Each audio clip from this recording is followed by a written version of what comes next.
රජතුමන් විසින් ලියන ලද දේව වාක්‍යය නම් මෙසේය.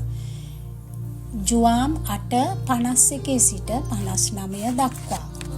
ආබ්‍රහම් මාගේ දවස දැකීමට පුලපුලා බලා සිටියේය. ඒ කාන්තේම මම ඔබට කියමි. යමෙක් මාගේ ධර්මය පිළිපදින්නේ නම් ඔහු කිසි කලෙකත් මරණය නොදන්නේ යැයි යේසුස් වහන්සේ වදාළසේක. ජුදෙවරු කතා කරමින් ඔබට යක්ෂයෙකු ආවේශ වී ඇතැයි බව දැන් අපි දනිමු. ආබ්‍රහම් මිය ගියේය. දිවැසිවරයෝද මිය ගියහ. එහෙත් ඔබ යමෙක් මාගේ ධර්මය පිළිගන්නේ නම් ඔහු කිසි කලෙක නොමැරෙන්නේ යැයි කියන්නේය.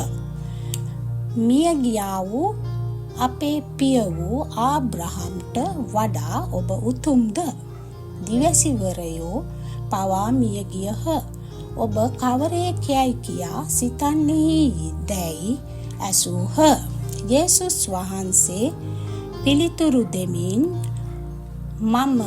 මටම ගෞරව කරන්නේ නම් මාගේ ගෞරවයෙහි වැදගත්කමක් නැත.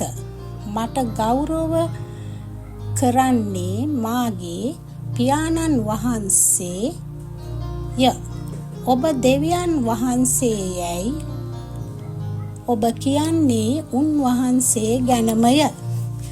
ඔබ උන්වහන්සේගේ නොහඳුනාහුය. එහෙත් මම උන්වහන්සේ හඳුනමි. මම උන්වහන්සේ නොහඳුන්නෙමි යැයි කිව්වොත් මමත් ඔබ හා සමග බොරු කාරයෙක් වන්නෙමි.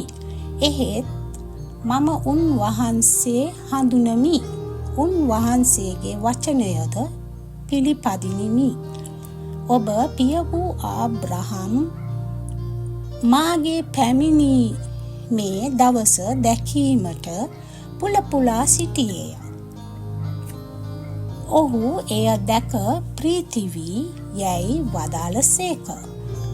ජුදෙවරු පිළිතුරු දෙමින් තවම වයස අවුරුදු 50ක්වත් නැති ඔබ ආබ්‍රහම් දුටුවේ කෙසේ දැයි ඇසූහ.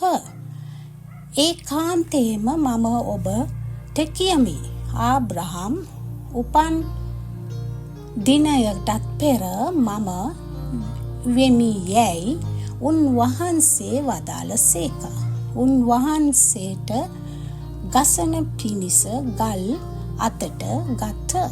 එහෙත් යේසුස් වහන්සේ රහසිගතව දේව මාලිගාවෙන් පිටත් වී ගියසේක.